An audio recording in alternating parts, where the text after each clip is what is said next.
আজকে কাটবে রাজ্য মন্ত্রিসভা নিয়ে জট।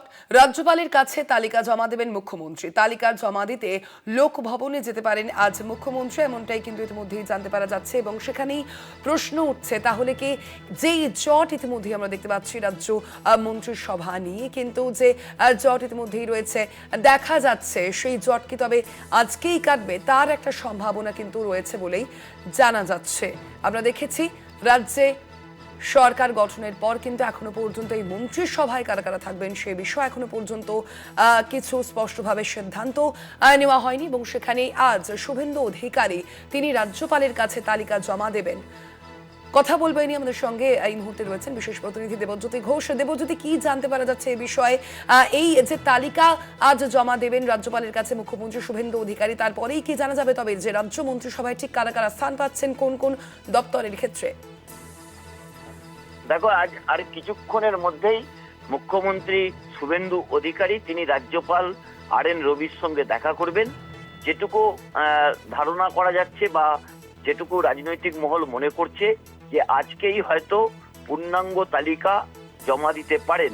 কারা সেই তালিকায় মন্ত্রিত্ব পেতে পারেন তা নিয়ে কিন্তু গত কয়েকদিন ধরে একটা জটিলতা চলছিল এবং ভারতীয় জনতা পার্টির প্রথম সারির নেতৃত্বের সঙ্গে কথা বলে শ্রমিক ভট্টাচার্য, শুভেন্দু অধিকারী একাধিকবার তারা দিল্লি যাত্রা করেছেন এবং তারপরে কিন্তু একটা তালিকার সবুজ সংকেত ইতিমধ্যেই কেন্দ্রের পক্ষ থেকে পাওয়া গেছে বলে সূত্র মারফত জানা যাচ্ছে।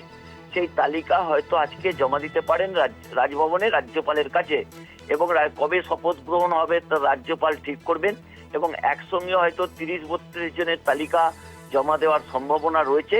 তবে পুরো ব্যাপারটাই কিন্তু সম্ভাবনা এবং জল্পনা, এবং সেই তালিকায় কারা কারা থাকবেন মূলত জাত ভিত্তিক হবে না এলাকা ভিত্তিক হবে বা জেলা থেকে 2 জন করে মন্ত্রী হবে, সবই কিন্তু এই তালিকার উপর নির্ভর করছে। সেই তালিকা হয়তো আজকে কিছুক্ষণ পরেই রাজ্যপাল RN রবির কাছে জমা দিতে পারেন রাজ্যের মুখ্যমন্ত্রী।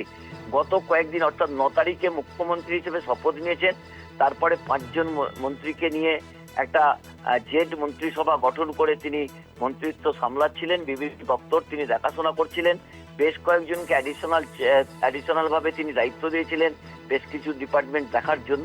সেই জায়গাতে আজকে তালিকা জমা পড়ার একটা সম্ভাবনা রয়েছে।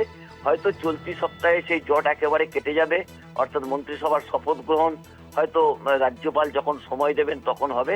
তবে মনে করা হচ্ছে আগামী সপ্তাহের প্রথম 1-2 দিনের মধ্যেই কিন্তু রাজ্য মন্ত্রিসভায় যে জট চলছিল সেই জট কাটতে চলেছে। ধন্যবাদ তোমায় দেবজ্যোতি।